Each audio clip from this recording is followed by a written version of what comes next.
নওগাঁর মান্দায় নিয়োগের পূর্বে অর্থ লেনদেন, প্রার্থিতা যাচাই বাছাই, স্বজনপ্রীতিসহ নানা অনিয়মের অভিযোগে মানববন্ধন ও প্রতিবাদ সমাবেশ করেছে স্থানীয় এলাকাবাসী।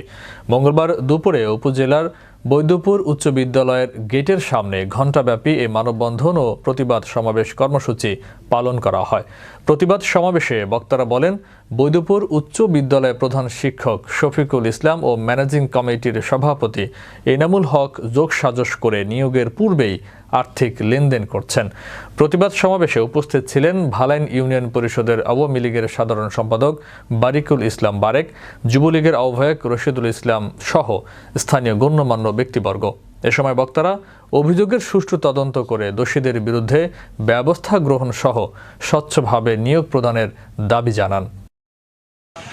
এই বৈদ্যপুর হাই স্কুলে 50 থেকে 60,000 টাকা মাসিক ভাড়া আদায় হয়।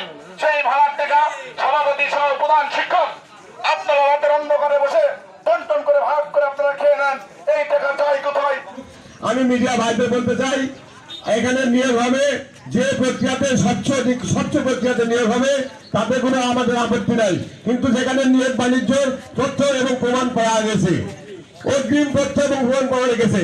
সেই জন্য আমি মিডিয়া ভাইদের কাছে অনুরোধ করতেছি, আপনারা এই নিয়োগ প্রক্রিয়া সম্পূর্ণরূপে বন্ধর আয়োজন করেন।